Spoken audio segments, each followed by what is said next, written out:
Welcome, everyone, to the very first video cast with the Pearl of Door County. I am Megan Lundahl here with Kaylee Hunt, our psych intern for the summer, and we are going to be chatting about The Four Levels of Healing by Shakti Gawain. Here is my copy, which is pretty beat up because I take it to the beach, and it's been living in my car for the month that we've been reviewing it. Absolutely fabulous book, foundational reading that was part of my master's program at the University of Minnesota. And Kaylee actually picked this out of my library here in the wellness room as her first pick. Tell me more about why this was your pick and Um, about yourself. okay, so I am Kaylee Hunt. I am the psych intern for the Pearl of Door County this summer. Um, I am a junior at Lakeland. I'm majoring in psychology and minoring in communications. I hope to one day become a pediatric psychologist, which is pretty exciting, but very far away from that. But this book really spoke to me. I felt like right away, the Four Levels of Healing. I read it and I was like, ooh, like my first thought was grief and overcoming things and all of that. And then I was reading the back, and it's not about that at all. It's really about proactive healing and working on yourself and hitting self fulfillment and not necessarily having to be down or in a negative place to improve yourself. And I think that's why it spoke to me, is that it was working on healing and working on improving yourself, even if you're not in a spot where it's usually seen, Mm. is when you need to. Yeah, exactly. And honestly, one of the things I love most about this book is that the author does speak to that pretty often throughout, how it is our responsibility to do this work for ourselves so we can then be better for all of society and the planet and the world as a whole, and how it is our responsibility to take really great care of ourselves. Um, there's a lot of really fabulous information in the Four Levels of Healing. I would consider this foundational reading for integrative health. When we say integrative health, we are talking about body, mind, and spirit. And we'll get deeper into that when we get into Shakti's four levels. Now, she does say four levels. I would actually probably call this four areas, but it's Mm-hmm. not as good of a title. Yeah. Yeah. Right when I first started reading it, I was talking to a friend and recommended the book to her also. And it was the same thing where I was like, you read the title, and it should have been named something else, because it's not the four levels. Like, here's level one, level two, whatever. Right, It's right, right. four areas, That work really. together. Mm-hmm. And that's the integrative part, that they all integrate together to really enhance life, Mm-hmm. to enhance wellness, to enhance our health from a very holistic perspective, which is why this was a huge part of the foundation of my master's work. So you introduce yourself and the work that you're going to be going into. The reason that we brought Kaylee on this summer, well, there are many reasons. She has many talents, but the main reason we thought it was a great fit is because I have a master's in integrative health and well-being coaching. A lot of people may not know that. They know the Pearl of Door County, they know we're a retail space, they know we're a gallery, that we are a crystal shop, that we have a lot of really cool stuff and we're friendly and a great place to be. But along with that, really what informs most of it, and in my heart at least, as the owner of the joint, is that we are all our own best experts. And I love seeing clients and running groups and retreats and whatever else that help people to recognize really what this book is all about. And that is recognizing our best wellness, our heightened state, believing that we are always changing and growing. And not only that we have the ability to do so, but also that it is our purpose and our responsibility, as I said before. So, yeah. Do you want to tell us a little bit about the author? Yes, and that it just like as we kept reading, it kept getting more interesting and just So really true. proved why it was such a good book to pick. Um, so Shakti Gawain was born in 1948, and she really is the reason why we both get to do what we get to do. She was really was a pioneer in focusing on personal development and not necessarily the science behind psych and why things were what, but how to use that information. And very successful author. She sold over 10 million copies of all of her books. This one specifically was written and published in 1996. But yeah, she really It's so successful. impactful that there have been, new additions, and we carry this here at the Pearl. It's available on our website. Yes. If we run out, we can pre-order it. Everyone should definitely read this book. Yes, and it's a very good read. It's not a hard read either. Like it's not textbook style. It's very fluid throughout the whole Mm-hmm. thing, and it's not very thick. So you're not focusing on 50 pages on just one of the levels. You can get through it, and really take Yeah. your time to Well, and I love the gather everything in. activities. Yes. Yeah. There's some really accessible meditation guides, activities throughout. Just the way it's written is so lovely, so inviting. Um, and Shakti is no longer with us. It did pass about a decade ago, but after an extremely successful career and really just very impactful in the fields of psychology and mental wellness in general. So, yeah. Well, Megan, what was your biggest takeaway from the book, and why did it stand out to you? My biggest takeaway from the four levels of healing was actually that the spiritual, we should probably say what the four levels are first, Yes. So actually. it's So, spiritual, mental, emotional, and physical. yes. Okay. And the book does start out with spiritual healing. There aren't going to be any, what's the term? Spoilers. Yeah. We're not going to spoil this for you. It's a No. great read. Um, like everything we share with you, it's just I could read this every month and it would be beneficial. So, Yeah. my biggest takeaway right off the bat, and this is probably my second or third time reading it, is really truly that spiritual wellness is the foundation of all four levels. All four levels are very important, but that spiritual wellness being the actual foundation that allows all four to really become the fabric of how you walk through the world and how you approach healing your physical, healing your emotional, healing um,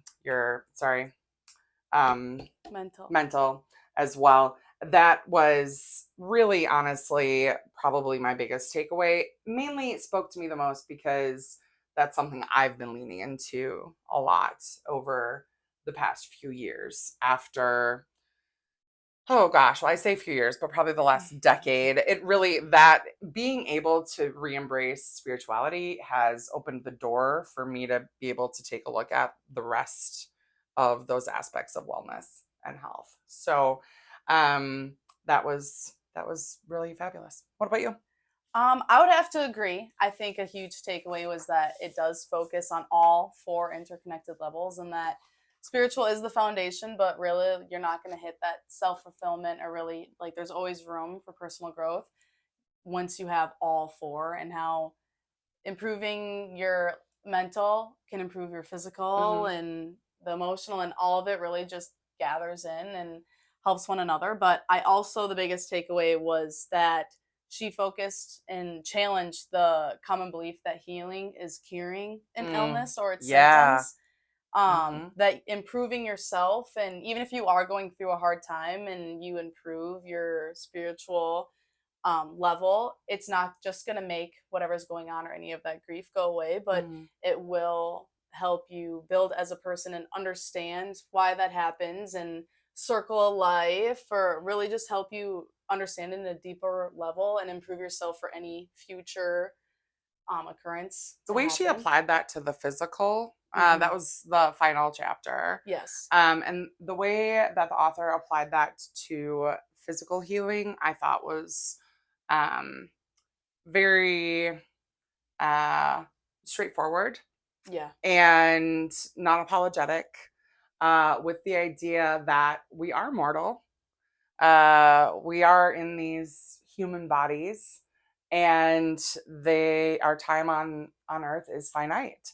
So, really being able to take what is hard and let it be what guides us towards heightened wellness and and and happiness even, and not necessarily ever really getting on the other side of a challenge, um, because sometimes with chronic illness that isn't possible.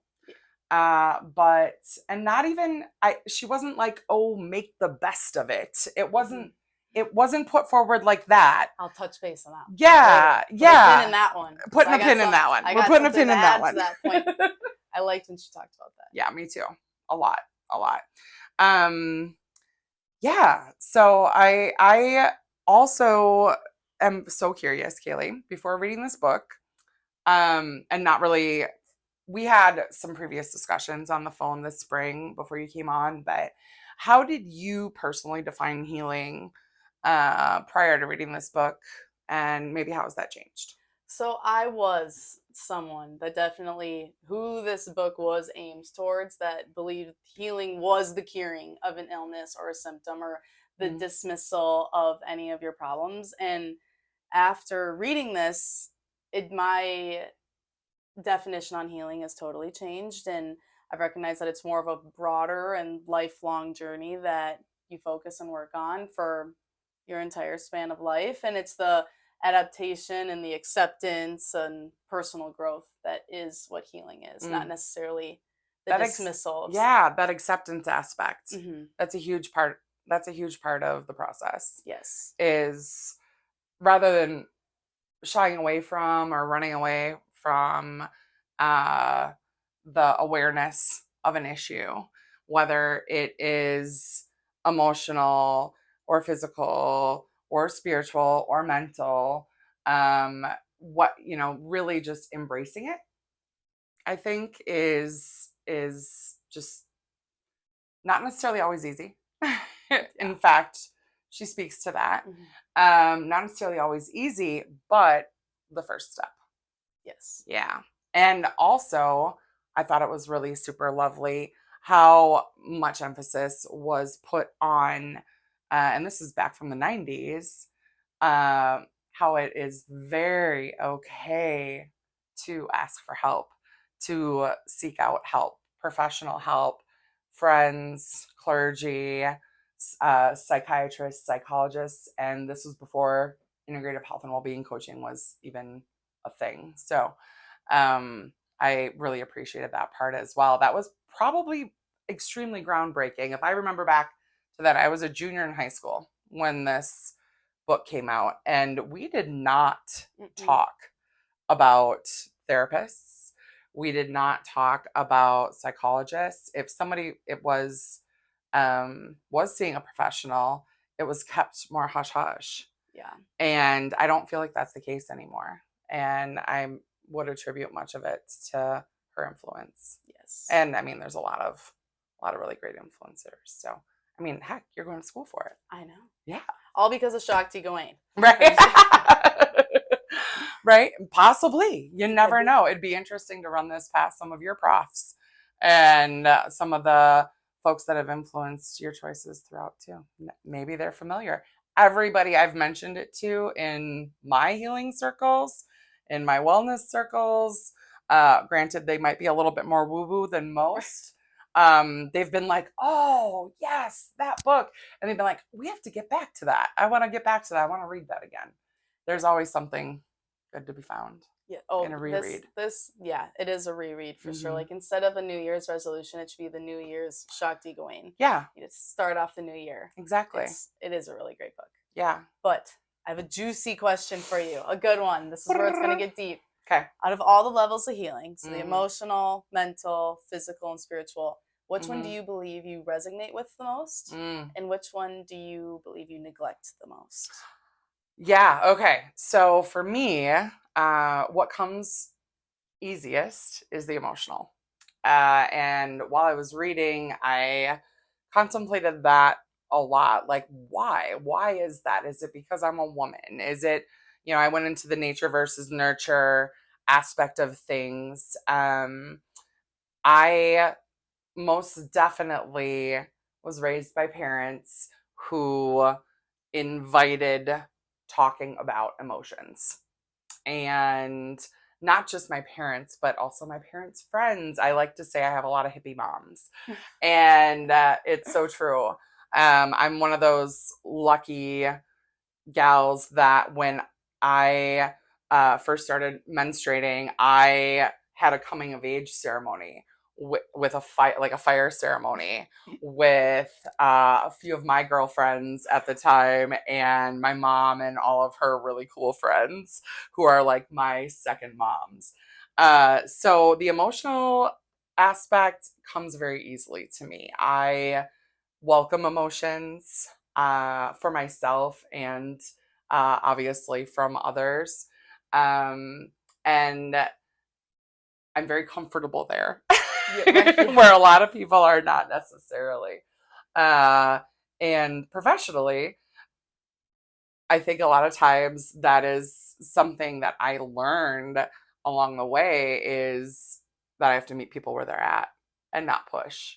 Because when I was younger in relationships and friendships, I didn't necessarily understand that not everyone was as comfortable with their emotions and talking about emotions as what I was, because I was raised in that environment and really just given the breath to explore my emotional self in a really beautiful way. And I'm so grateful for that. Thanks, mom and dad, and all of my other mentors and hippie mamas. Um, the hardest, and this won't surprise you because Kaylee got to listen in on my own personal coaching session um, last week before. Last week. The one that I struggle with the most is most definitely the physical. Um, and one of the places you and I resonate most, and what I was most excited with, is we're athletes. And even at 47, even with ankles and knees and other ailments that are keeping me from competing or performing the way I would like to, being an athlete um, is a state of mind, I'll say. And I feel that it has been a great part of my life, but I had learned along the way to just push the body, rather than listening to it.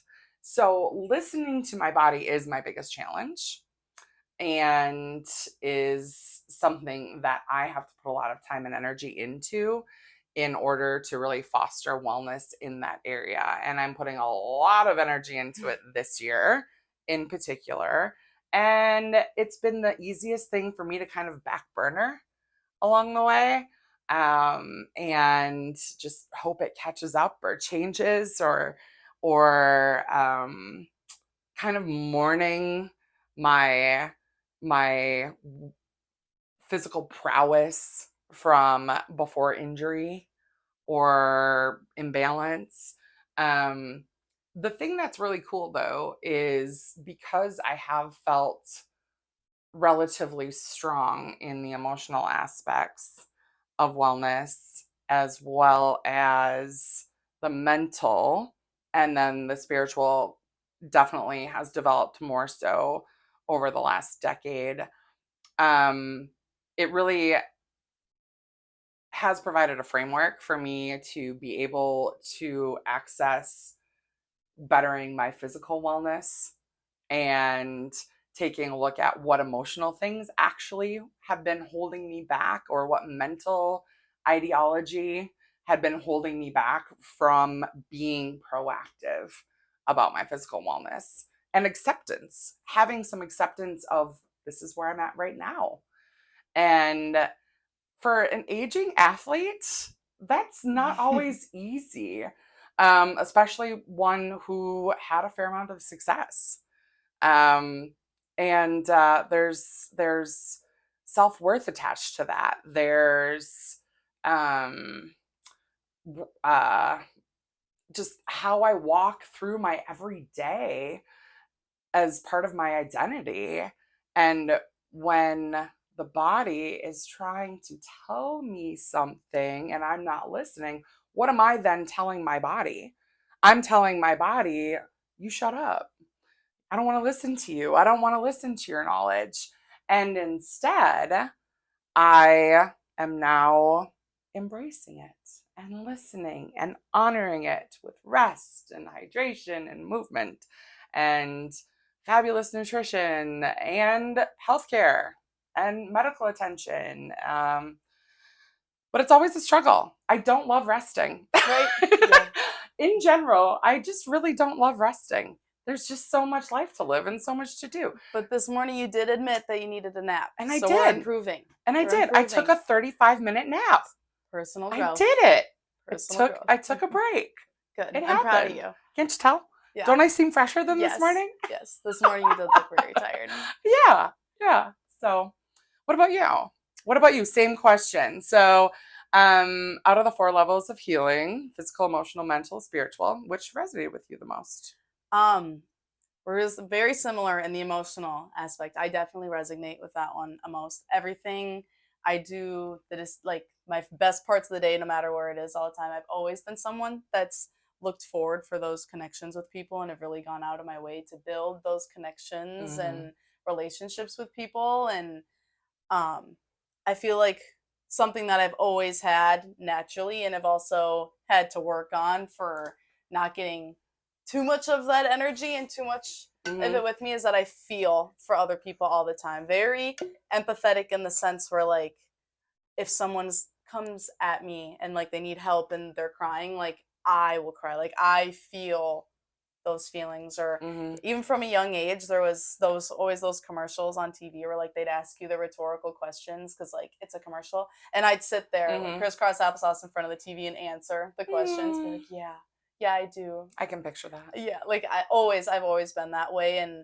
I feel like that's also really what's guided me to my future career path and what I hope to do one day is building those connections and those relationships and interacting with people the most I can.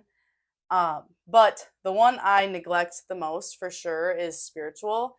I feel like with having all the emotional connections and everything with people, I have so many people in my life that believe so many different things, whether they're Christian, if they're Jewish, if they're an atheist, and people that believe in God created the world, or for like everything, like the science, like I really believe everybody. I think that it's been hard for me to decide what I do and what I don't believe. I think I just put the do into everything and I can't pick out what I don't. And um I've also had conversations with people where like we're setting this up and right now like this is so important to me and you. But right outside and next door, like what's going on that's so important with them and like everything, and we're just in Sturgeon Bay, and then think about all the people in Wisconsin and like everything that's going on in their lives and what's important, and then the United States, and then we're just one country out of the whole world, and it's like okay, well then we're one planet, and it's so that's hard just the for me. humans. Yeah, and it's so hard for me to like decipher, and I definitely catch myself a lot when people ask me what my opinion is. I don't want to think about it. I don't want to talk about it. I don't want to think about it. It makes my brain hurt. Just nope. I'm all done. Yeah. So something I definitely need to work on for sure. But I do. Do you feel that shifting at all right now? Like this past summer? I feel like working here. You feel more open to me than when we first chatted about it a few months ago. Yes. And I feel like working here, I just got even more information, so much. more beliefs that I hadn't had in my life previously before. But yes, I'm definitely open to talking about it more so than I was in the past, but can't seem to make a decision. Well, it's hard. Well, the thing is it's really hard to enter that conversation when you feel like you need to make a decision Yes. rather than like, yep, I feel connected. Hmm. Mm-hmm. Yeah. Yeah. Yeah. Connected, protected. I get that. I 100% get that. It has changed so many times throughout my life. And I remember feeling that way. Like for a while, I just completely blocked it out because as the author talks about in the book, a lot of folks have had some poor experiences with in different realms of spirituality. Or what I would add to that, and I don't remember that she touched on it at all, is throughout my life, some of the emotional traumas and physical traumas that that I've experienced have been in the name of different spirituality, religions, so on and so forth. I did really appreciate though, did you see how she did not go like all like whoo on the new age Yes. aspect of things too, that actually could be too simplifying Yes. and disempowering. Yes. A lot of it that she talked about too with spirituals that she also didn't Perfect. really pick a side. I have a She quote. really focused on like our inner essence and Mm-hmm. us after time or past time and past space. And a lot of the practices and ideas that she gave for people to work on that, it really was things where it was you work on your own. She gave a lot of Mm-hmm. ideas for practices that you can do by yourself and like completely blocking yourself away from human connections and anything, and you just sit there and really be with like your thoughts. And Yes, exactly. Exactly. I thought that was empowering, I most did too. definitely. I did also I did make a note in here, and I know you made really good notes and everything, and I just highlighted the bejesus out of my book. So um I really did want to get here we go. Um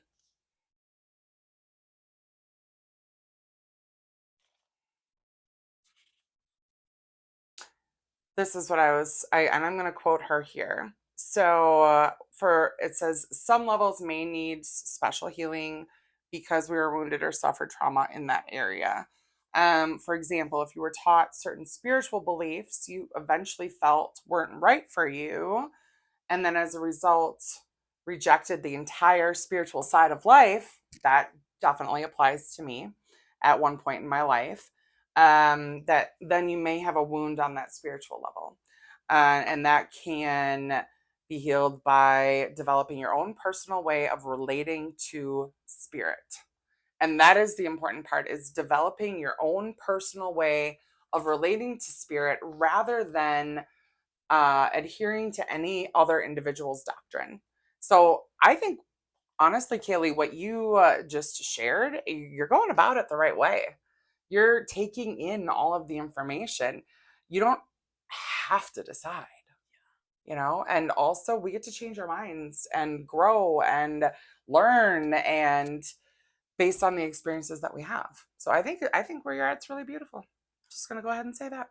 Thank you. Yeah. So great awareness. Fabulous awareness. Thank you. Shall we? Yes, we Okay, cool. shall. Um, so were there any moments where you felt personally called out by the author's message at all? Yes. Okay, this is the pin I mentioned earlier. Yes. We're taking the pin out. I loved it when she read it. I remember like reading through the page and it was like she was talking to me. And I read it and I was like, yep, I got resituated in my Okay, chair. okay, And I was okay. like, let's keep going. It is when she mentioned and challenged the popular misconception of positive thinking. And Yes. I love that. I am someone that I Mm-hmm. always find myself saying, well, that's okay, or it's fine, it happens, whatever. And I blow stuff off, or Mm-hmm. when something happens, I'm just, oh, like, like my tire fell off my car, and I was like, well, I have the other three, and well, that happened when I was in a parking lot. Like, no, like it's okay. Like your wheel Yeah. just fell off your car. Like she really talked about how it's good to feel negative thoughts Mm-hmm. and that negative thoughts don't hurt you.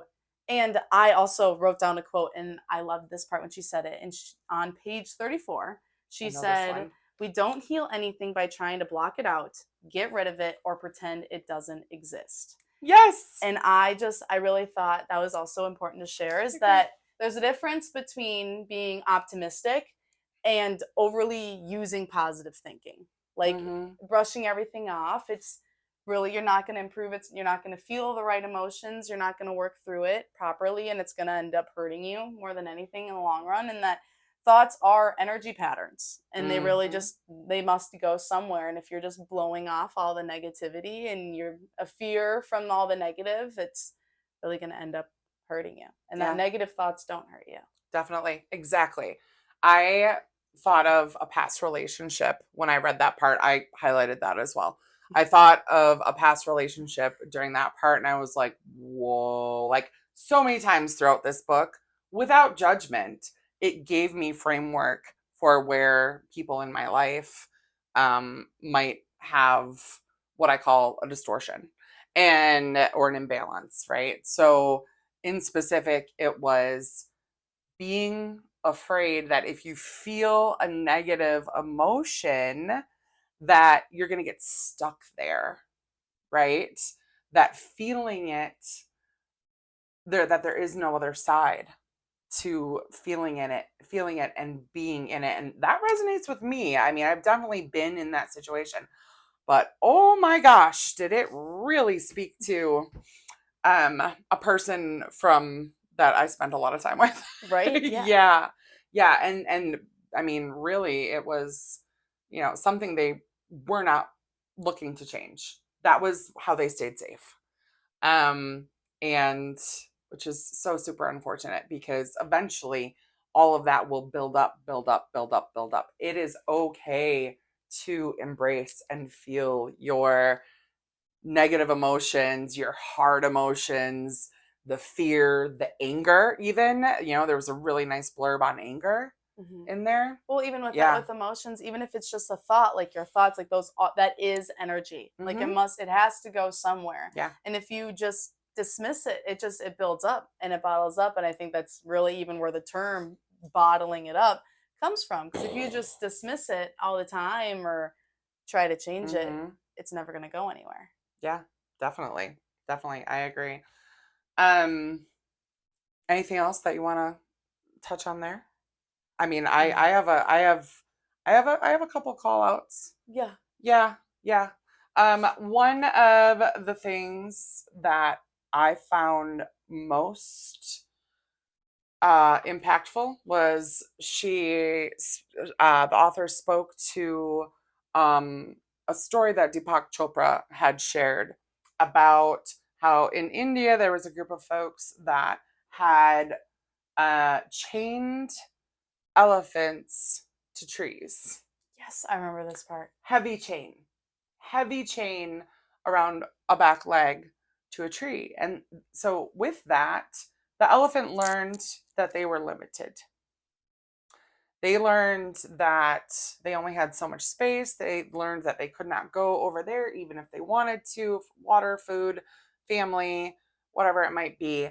And then they decreased the chain, Yes. the As the strength of the elephant chain. got older, they Yep, decreased it. as the elephant got older, they decreased the chain. And then eventually it was just a thin string. Hmm. So here you have this huge elephant, this powerful, capable being, and there's this teeny tiny little string around its leg and tied to a tree. And it believes in its limitations. And I feel like that happens with humans Yes. so much, Yes. myself included, felt definitely personally called out there because any single time I am feeling really, really stressed about something or mm, just grr about a situation, it's it's like, oh, I'm feeling limited in that situation. And if I can take a step back and just be like, wait a second, almost every single one of those limitations is self imposed. Almost every single one. Anything that's frustrating me, especially from like a business perspective, like I have the power to just change that to look however I want. Yes. And it's like mind blowing. So but it's also super empowering. It So I is. definitely felt called out there, and it was a great call out and a fabulous reminder. And It's a little bit different in interpersonal relationships, of course, because all we have control over is our own reactions and and perceptions. But I loved that story. So remember, I mean, definitely read the book. So the you're gonna get the reminder. But a lot of the limitations that we do put on ourselves are self-imposed, Yes. and they're just up here in our head. Mhm. Yeah, that was a big one for me.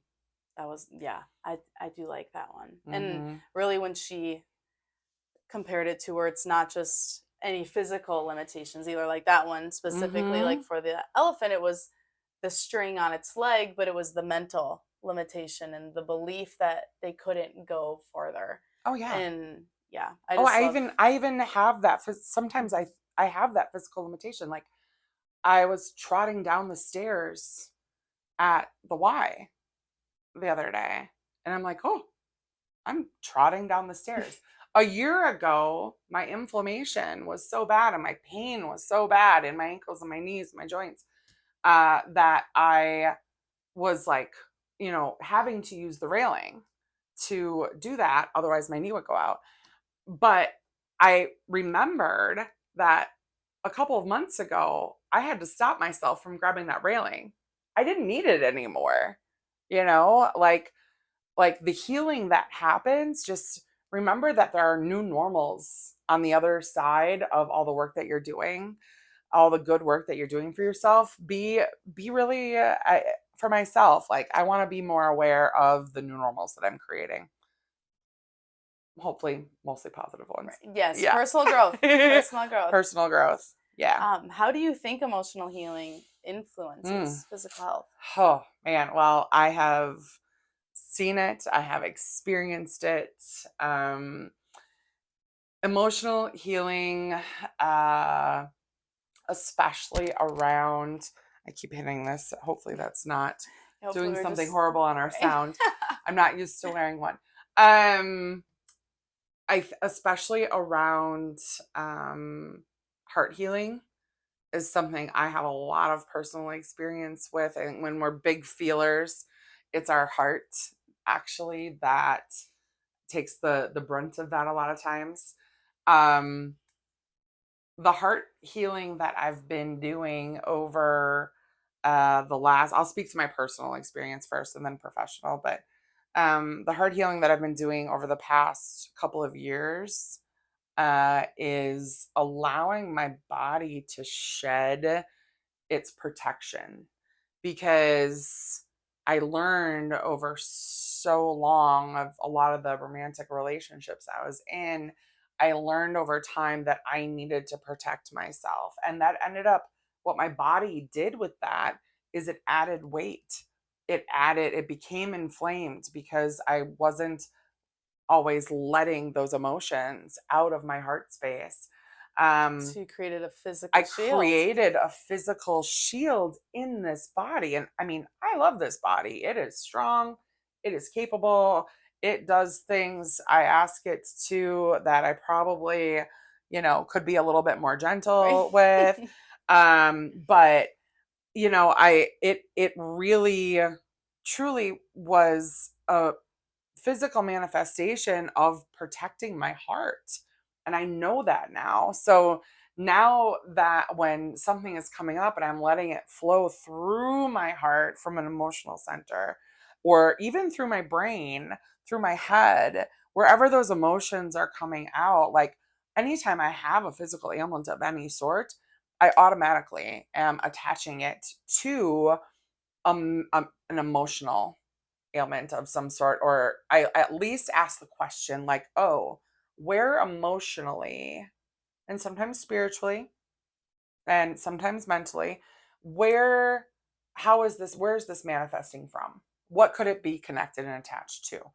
Of course, professionally, I am a Reiki provider as well. So we work with the chakras and the energy centers in the body and the emotional centers in the body, and move that energy around a lot. That's a whole nother discussion for another day. Otherwise, I mean, I could geek out on that for hours. So um, I know firsthand that emotional healing can have such a crazy influence, or the lack of, Hmm. really. I mean, that's another thing I've been thinking on a lot lately is um within new normals.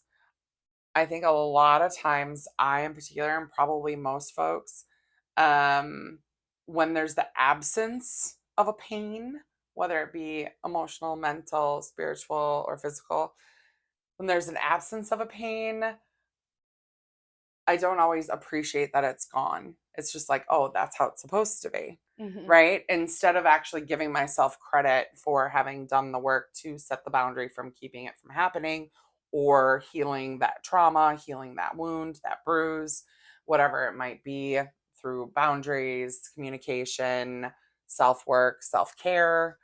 Um, yeah, but I mean, they're so intertwined. I'd have to totally agree. Yeah. I processed it, and I'm glad we did it in a different way. Usually, we tend to think about things the same way, so this is nice because I have a different side of it. Well, and we Um, were going to talk about every chapter along the yes, way, and we're like, no, let's not. yeah. So cool. Um, Good. but yeah, I have to totally agree. Like, unresolved emotions intertwine and lead to different physical outcomes over time. It's seen all in so many different ways, in the way that you talked about too, with even relationships. And when I read it, I focused it more on, I put a lot of pressure on myself. So when I get really anxious, or I really I'm striving for something, or I'm pushing for Mm-hmm. something, I need more, or there's not enough of it, I like start to have physical symptoms. Or if I'm really worried about a test because I need a certain score, and whatever it is, I that's kind of the point where I've gotten physically sick, where I get Mm-hmm. so nauseous, or it makes me have headaches, or I experience these physical symptoms when nothing physical has happened to me. Mm-hmm. I cause it upon myself, with my emotions and the unresolved emotions, specifically like stress, grief, anger, fear, etc., that are contributing to this physical illness that I am having on my Mm-hmm. body. And I also thought that it'd be very important to note that emotional um, feelings and unresolved emotions can lead to physical outcomes, but also the fact that healing emotions doesn't mean you're necessarily going to heal physical outcomes. You need to take those steps to Yes. address ways to improve yourself physically. Like in your scenario, it Mm-hmm. was you noticed it and you understood it, and you're like, oh, this is why this is happening. But you're taking those steps and focusing on your physical side so much now this last year, Mm-hmm. but you fixed the emotional so long ago.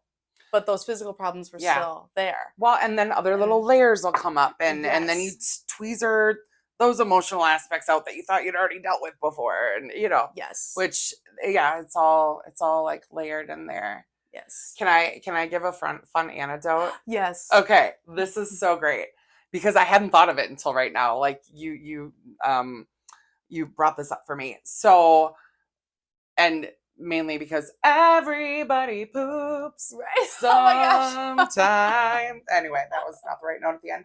Anyway, perfect example. So my friend Katrina is an energy worker. It's her birthday tomorrow. And she does Lucia Light sessions, but really with most facilitators, like that's the container, but she has a lot of talents and sight and things that she helps people with. But one of the conversations we had, and it wasn't actually in session, and I think it was she cracked out a Louise Hay book, and it was Body Keeps the Score. No, I don't know. Don't quote me on that. Anyway, it was definitely Louise Hay, and she cracked it out of her coffee table because it's just sitting right there. And we were talking a lot about bowels. And actually, your bowels are such an indicator of like what might be happening emotionally. So, what she and I were talking about at the time, and this is what brought the thought up for me, is, and I'm just going to go ahead and say I've experienced both of these examples before, is when you're pushing really hard, which tends to be my normal too. I spoke on that earlier. When you're pushing really, really hard, that's when you might get hemorrhoids because that's that pressure in that area, right? In your root chakra, and maybe not being super grounded, but you're pushing, and that's when hemorrhoids can happen, or high blood pressure, things like that. It might be when you're literally pushing yourself too hard, and not necessarily physically. And maybe it's mentally, maybe it's spiritually, even, maybe it's emotionally. Just like, it's okay to take time. It's okay to find patience. Oh, not my Yes. favorite, not my Right. favorite. And then the other thing too is, since we're, because I have to talk about bowels, is if you're constipated, you oftentimes emotionally, if you're experiencing constipation, you are actually hanging on to something emotionally, like it's stuck. It's almost always some emotionally stuck business, and I've experienced this with clients so many times. With constipation, our body is trying to tell us things, is my point. I i went the roundabout way, but our body really is trying to tell us stuff all the time. It's so great when we listen. So yeah, fun little anecdote on the other side of that, because we can talk to our body too. I blew my knee out when I was 19, throwing javelin in college, and it's never been the same, right? Like, I've rehabbed it, I've had the surgeries, I've been eligible for a knee replacement since I was like 30, and haven't had one of those. We're working with it, but I used to always call it my bad knee. It's my bad knee. It's my bad knee. It's my bad knee. And then it came to me, I'm like, what if somebody was calling me bad all the time? I would feel horrible, right? You wouldn't want to improve. You Right. wouldn't want to be better. So I started taking a permanent marker and writing good knee on my knee. Like, I did that for like a month. And now I never ever call it my bad knee ever again. I just give it love. Yeah. It's way better to give it love. It's a lot happier that way. So, with that, what role do you think mindset plays in recovery and growth and just Mm. your overall well-being? I mean, mindset is huge. I also feel like the concept of it is a little obscure and Okay. difficult for me, Okay. at least. Um, I tend to live in that positive mindset space, maybe more than I should. Um, so I mean, it has a huge influence, as is talked about in the 4 levels of healing. Uh, but sometimes you can take it too far. And I think I've done that before, where I'll take that mindset aspect too far, to the point of ignoring or blocking, um, or it'll take me out of my awareness, right? So the author speaks on this a lot, especially from a spiritual perspective, living in the now and having a mindset in the now, that mental aspect of being present, is another thing I should have mentioned earlier that I definitely, struggle with. I think a lot of people do. What is it that said? Depression is worrying about the past, anxiety is worrying about the future, Mm-hmm. right? So that living in the now aspect allows us the space to actually address all of these areas of wellness that we can that we can take a look at? Being where your feet are. Being where your feet are. Say more.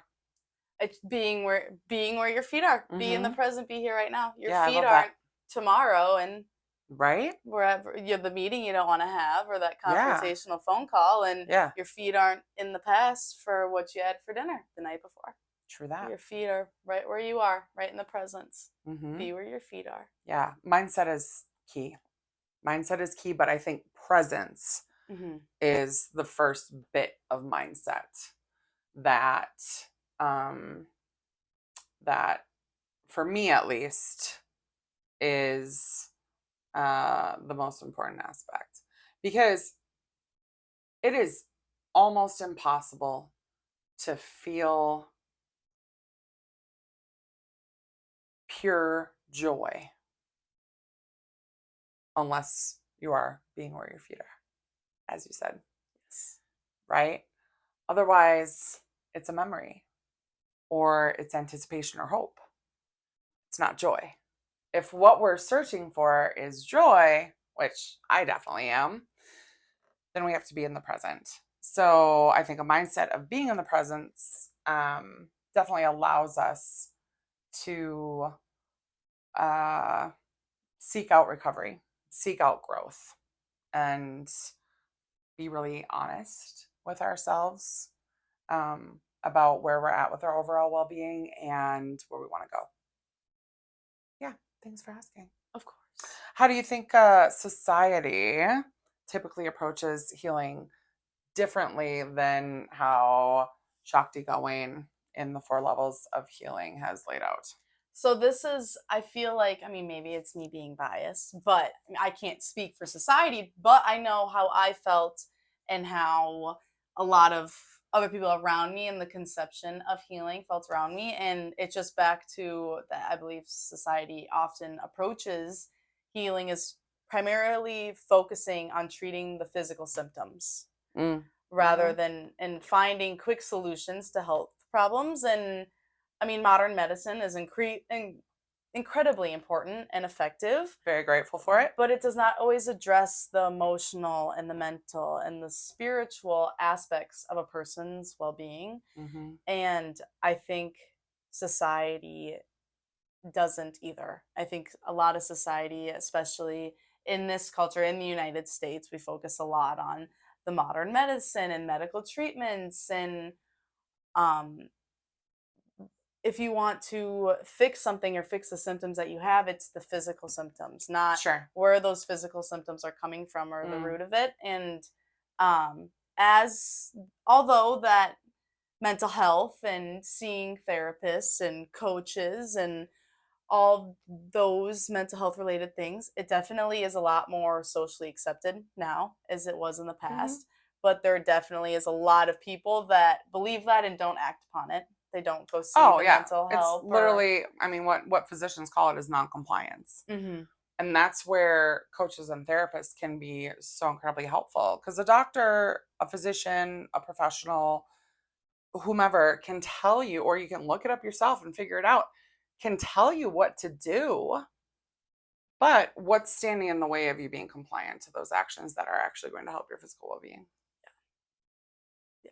And like I said, modern medicine is totally important. Like if you Hmm. have diabetes, we're not saying seeing a therapist every day is going to cure those diabetes. That's for sure not what I'm saying whatsoever. I think they're both important. But I do think society still tends to neglect the other aspects and the levels of healing. Hmm. And it definitely should be incorporated more. And true healing involves caring for the physical, the emotional, the mental, the Yeah, spiritual dimensions of life. I would agree. There was an excerpt that I did want to share because I have had personal experience with this. May I? Yeah. So around this question, how do you think society typically approaches healing differently than what the author suggests? This is the author's notes on here, and I specifically had this experience a couple of years ago when I really started trying to, I'll say, integrate all of my beliefs, my spiritual beliefs, my emotional beliefs, my physical beliefs as well with what I know. I mean, I was pre-med. I have a pretty decent background in medical, in anatomy. I have a good understanding of body chemistry. I used to be a personal trainer. Like, there's a lot of knowledge in there. I know my body pretty well, even if I don't always, slow down enough. Um, and I also knew that I didn't want to address these physical issues that I was having, these health issues. I'll say health, but you say health issues and people think physical right off the Yes. bat, Yes. that I didn't want to only address them with Western medicine. So I have a functional medicine practitioner that I work with as well. Go into my trusted GP and said, well, so and so said this and this and this, and da da da. A little bit of ego got in there with them. And they hit back to me and they're like, well, who's in charge here? Between him and my functional medicine practitioner. And I went, I am. I'm in charge here. You're both part of my team. So, this is what we're going to do with this information. What I need to know from you is your expertise on da da da da da da da da. So, I loved and felt very validated when Shakti shared this paragraph. Try not to give all of your power and authority to any doctor or professional health practitioner. At times, we need to trust their expertise and follow their advice. If possible, we need to also balance our reliance on others with self awareness and self trust. We need to see our helping professionals not as the ultimate authority, but as guides who are assisting us along our path. And I mean, I literally put the book down and went, woo, Right. preach. And my dogs are like, ah, what's happening? They were napping on the couch, and it was just like, yeah, praise be. Like, seriously, this is exactly it. These professionals, even your therapist, your coach, we're not here to solve your problems. You get to do that. Your doctors. You are your best expert. You are your own best expert. How many times have you heard me say that? A lot. I say that a lot. A lot. You are your own best expert. That is also why I refuse to call myself a healer.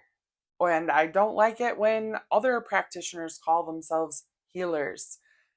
I am my healer. You are your healer. We are here to facilitate. We are here to empower you to listen to your body, to your emotions, to spirit, to your higher power, and also, yes, to your mind and your emotions.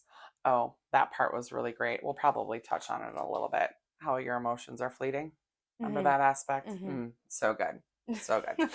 Anywho, that's my 2 cents on the societal approach to healing versus what's in here. I like it. Thanks. I like it.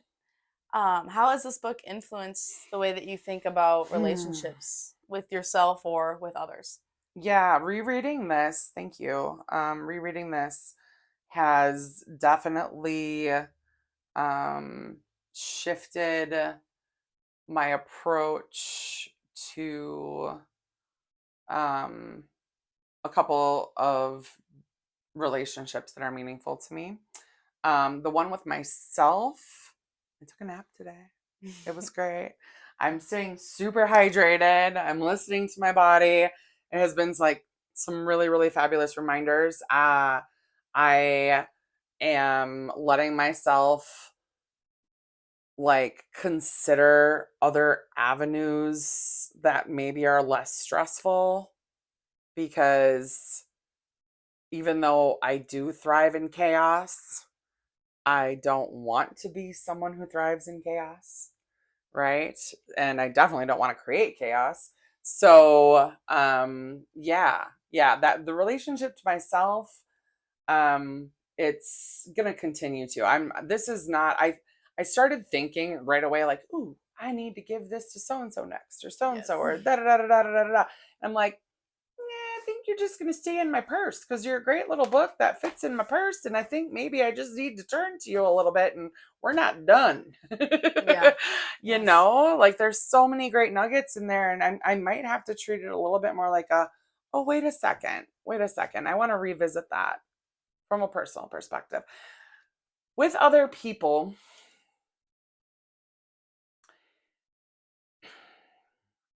I think mostly revisiting some boundaries, I think has been what's come up for me a lot. Strengthening them back up, and really just like I've been doing, and if anybody follows me on socials, you've probably seen it. I've just been doing a lot of like, yeah, you got some drama over there. Yeah, don't bring it over here. That's not Keep it mine. away. That's not my drama. Okay. Instead of always like, oh, let me fix that for you. I can fix that. Like just a really keen reminder that just because you can with anything, just because you can doesn't mean you should. And it Yes. definitely doesn't mean you have to.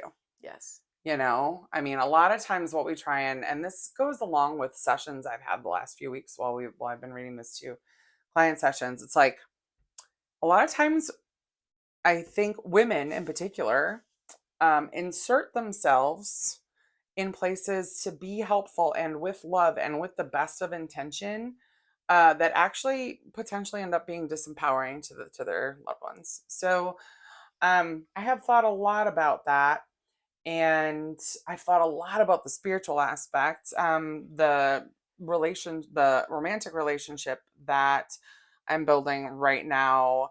We have, I'm not going to say disparity, but we have very different definitions of spirituality, though probably similar levels of, but different dialogue, different definitions of different vernacular around it. And so that has been a huge influence for me while I've been reading this again. And I think I'm going to read the spiritual aspect over and over and probably share that with my boyfriend.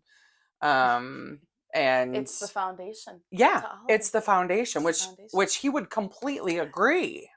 100% would completely agree.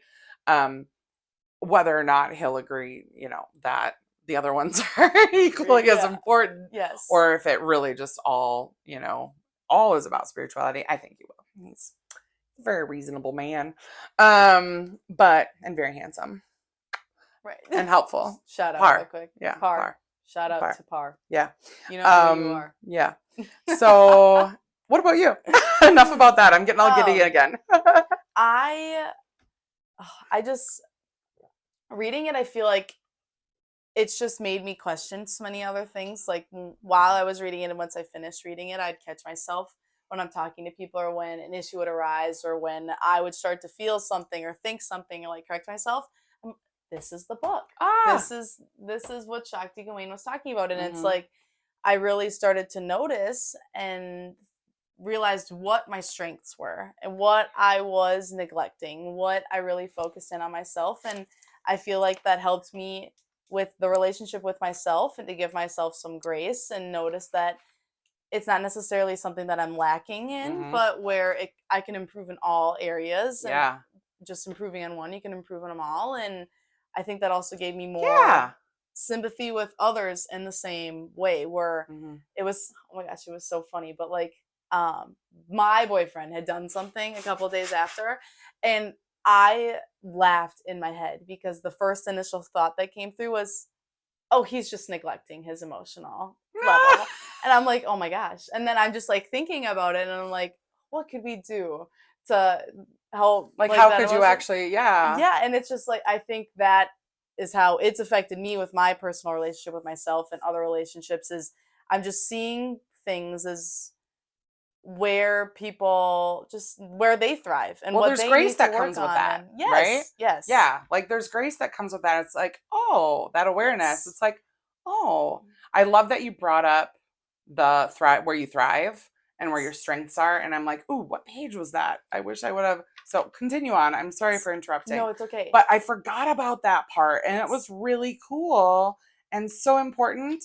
And I forgot about it probably because it's not something I'm great at. No, but you have all the strengths. It's the strengths. But with that, it was really like the acceptance. And it's accepting that I didn't see that failure as that's a failure. It's the accepting that their emotional level or their emotional just aspect of life, Their yes, state. isn't Yeah. as strong as mine. And that's okay. Everyone has their own, everyone's not going to have the same strongest level and the same level that they neglect. It's going to be different. And I think that's so true. that accepting what Their mine emotional is, intelligence, I think, is the word. Is that the word you were looking for? It is. The catchphrase, yes, if you will. And just accepting what my strengths and weaknesses are, and everyone else's too.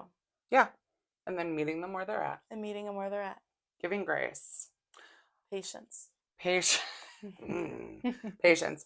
This is the part I was like, look at, too, that I thought was so cool. And this is on page 46 of this really old edition that I have. It's rediscovering your native intelligence. Do you remember that part? I do. Yeah. And it's like, oh, yes. Because in school, and I'm going to talk about Katrina again. It's almost her birthday. And she started nature school in our community here. And they're starting their second session. I think they still have a couple spots left, but they're starting their second session of nature school next week. And in regular school, because I do not have my own children, but I have a ton of friends with kids. And it's kind of like, oh my gosh, it's so one size fits all, which I understand from, and I'm grateful, again, very similar to like Western medicine. I'm very grateful for public school, and I'm very grateful for schools in general and the structure that is there, and the people that do that work. Thank you, because freaking saints. So, but I think it's so important, especially as adults, and if we can, as parents and aunties and uncles and lean into this, and teachers, of course, lean into this with children as well, discovering our native intelligence. So like remembering, like, what did you gravitate towards as a child? Yes. So actually, I'm going to ask you, what did you gravitate towards as a child? Like exploring nature, reading, making up stories, playing with animals, putting on plays, taking things apart and seeing how they work, sports, music, other interests. Yeah, so it wasn't, I was never artsy. I tried so hard, and I had all the things, and a lot of people, because I was a girl and stereotypical, oh, we're going to get our coloring books and paint. Oh, yeah. I was never good with it. No, Wasn't your jam.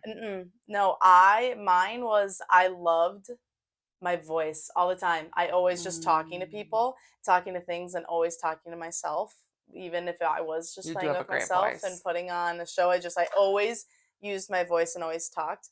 Another thing that I always loved in doing was I have always loved hunting, and I've always loved fishing, and I've always loved animals. And I think something that definitely is not how people always process things, and things that people need to work on in a variety of different ages, but I can't even remember when I did mine, was the circle of life and respectful to all lives. And it's always been something with us, is like when we do catch a fish, we've never been the family to throw the fish back into the lake. That's a huge especially not a dead one. No, yes. I don't even want to know how much trouble I would have gotten if I would have thrown the sunfish back into the water. And it's always been respectful all the time, and accepting and loving the life. And that, like, when we go hunting, it's not for the game. It's not for the thrill. It's to put meat in our freezer and control the population. Yes. And I feel like that's something I've always gravitated towards, and what ended up being my strongest intelligence and level is the emotional.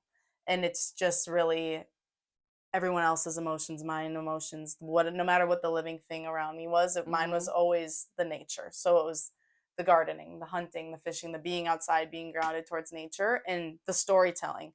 I've always told stories. I can talk anybody's ear off if they let me, and I'll listen and let anyone talk off my ear if they let me. I love that.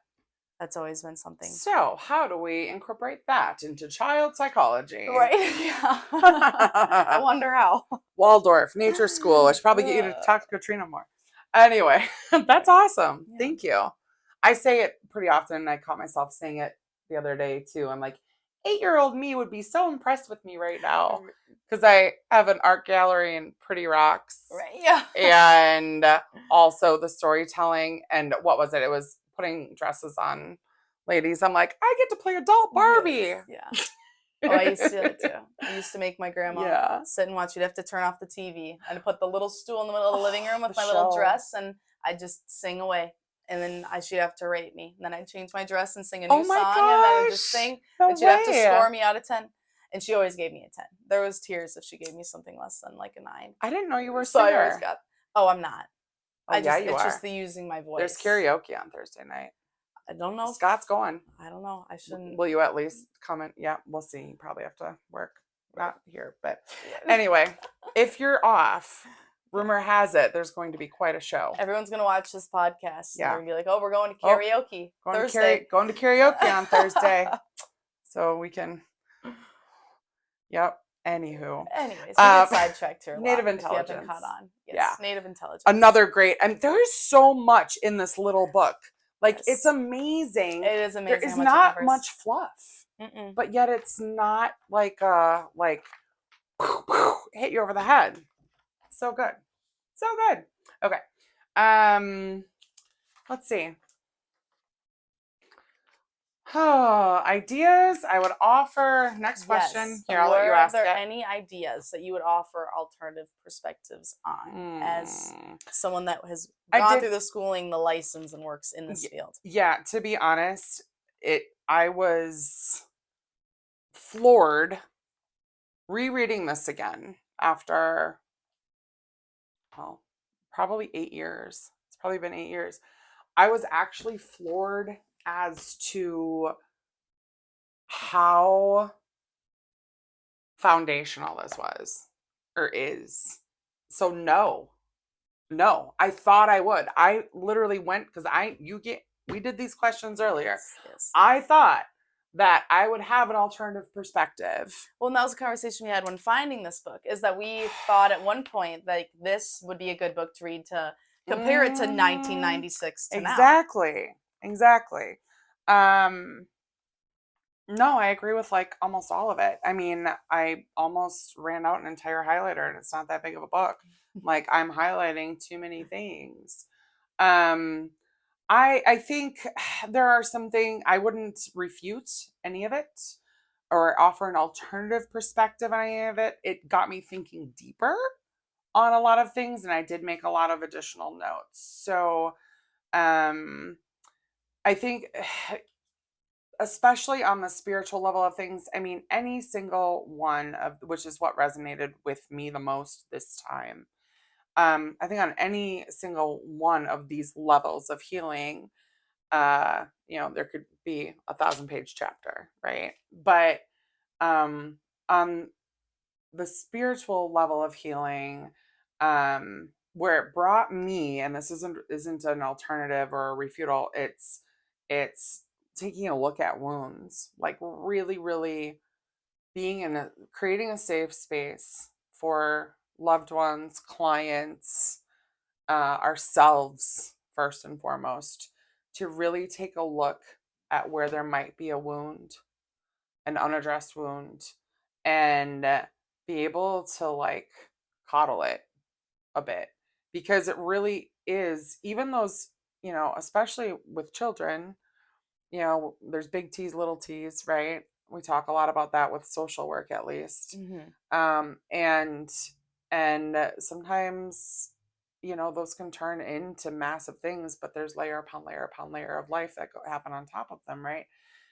Unaddressed wounds can lead to what I call distortions, and then that leads to imbalance. And it doesn't have to feel, I would have added this, that it doesn't have to be super complicated. It can be really gentle work. It can be loving work. And she does touch on that. But really it's I'm all about love, love, love, love, love, love, love, love, love these days. So I would probably have peppered a lot more love into all of it, but there's love in there, you There's know. love in there. Yeah, there's love in there. One of the things we haven't talked about yet that is big in this book too and is near and dear to my heart is the love of planet. You just touched on it a Mm-hmm. bit. The love of planet, how we interact with nature, the importance of interacting with nature, the importance of getting outside, even if you are in a big city, even feeling the sunlight on your skin, the air surrounding you. Mm. You're even that, you're still outside. Um, She does incorporate that a lot. I'm yeah, pretty sure even in so one part she much. brought up like global warming, and Oh this was yeah. 20 years ago. And it's Yeah. like, wow, like Yeah. she 30 years ago. 30 years ago. 30. Yeah, Crazy. yeah. Right? Yeah, I'm old AF. I but didn't say it. I I'm know, just but kidding. it's true. It's cool. Um yeah, I would have disagreed with this 10 years ago, but I'm not going to right now, me personally. Um the spirit that spiritual healing, a lack of connection to spirit. I'm going to go ahead and just agree with this times a million and quote this. A lack of connection to spirit is the root of many of our social and cultural ills, as well as our personal problems. Dot, dot, dot. Addiction, violence, and our other social ailments are symptoms of deep spiritual and emotional alienation. That is also a quote I did write down. I It's did have that just, in yeah, my the front notes. and back of that Mm-hmm. paragraph. Um, and then you touched on this earlier. I have this starred. We can't expect to find meaningful and effective solutions to our social problems. So this is a challenge for, and I mean that, and I bring this to your plate, to your table with love. For anyone who really, really is tore up about what's happening in our world today, and if you're not, why aren't you? But that's another conversation for another day. Um, we cannot affect, this is a quote, direct quote, we cannot expect to find meaningful and effective solutions to our social problems if we are not willing or able to do our own personal healing work. Yes. So I'm going to go ahead and bring that right back to that personal responsibility right there. We have to stop pointing fingers at what everyone else is supposed to be doing and worry about your own darn self. Mm-hmm. That's the most important first thing you can do. What's happening on your side of the street? And so I I'm not answering your question at all, and I am sorry, and I recognize that. It's okay. I am just being all preach because And that is an answer I to the love it. question. Thanks. Of Can I course. say, oh no, wait, there's one. Oh no, you're gonna ask me that. We have that question. Anyway, um, 6 months from now, Ms. Kaylee Hunt. Yes. 6 months. So far away. What is 6 months? January? Yep. Okay. January 2027. Woo woo. Right. What do you hope you'll still remember or be applying from this book? So 6 months from now, and I hope even well beyond that, and I'll just probably have to reread it to get some refreshers, is that healing is an ongoing process. I think this book really drills that into every aspect and everything that it talks about. It Mm-hmm. reminds that healing is an ongoing process. If you work on it today, you're not going to be completely healed tomorrow. It's personal growth. Um, and that it's important to pay attention to all aspects and that you need to pay attention to all of them, and that if you only focus on one, you're not going to be self-fulfilled because you're neglecting all the others. And Mm, it is important to focus on the physical, the emotional, the mental, and the spiritual instead of just focusing on the one area. sure. But specifically, Mm-hmm. as someone I agree. pursuing a career in human services, Mm-hmm. I think this book serves a reminder that every person's healing journey is unique, and that genuine healing often involves understanding the whole person and not just their symptoms or their circumstances. It is where they sit on these different aspects of life. Mm-hmm. And I believe that the perspective that Shakti Gawain provides in this book will help me become more empathetic and effective in both my personal life and my future career. Awesome. Yeah. You picked so well. I know. Who knew? You It picked was just so a well. gut You feeling. picked It spoke to 3. me. I did. Yeah, you picked 3, and I was like, well, where should we start? We did And I this was one. like, this is pretty foundational. You did great. Yeah. Thanks. Cool. Shakti Cool. Gawain did great. Shakti Gawain did do great, and definitely check out the 4 levels of healing. You can get it from our website. We have it in store. We have a couple new copies on hand. You cannot borrow mine for a little bit, I've decided. But if and when you do, it is already quite well loved, so you don't have to worry about hurting it.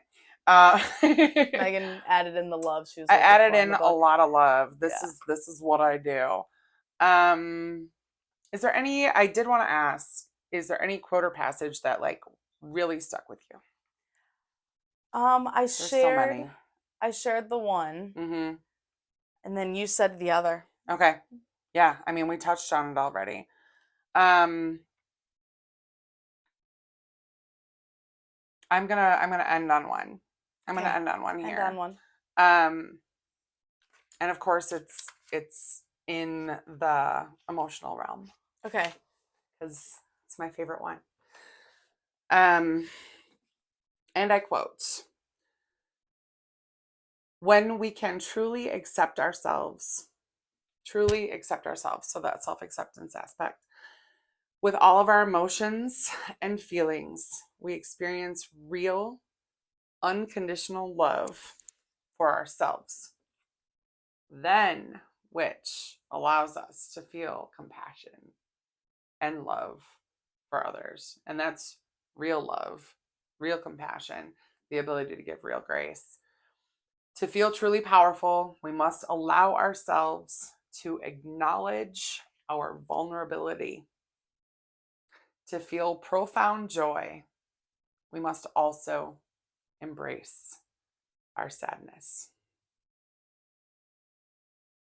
And that Negative thoughts are good.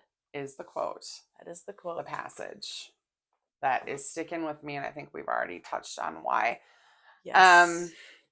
I would love to first off take a moment to give great gratitude to you for being here. This Thank has you. been so fun, and I don't know that I would have picked the book back up had we not been having this interaction, and it's having a great impact on me, and being able to discuss it with you all is also very impactful. We're looking forward to your comments and Yes. questions and to those interactions as well.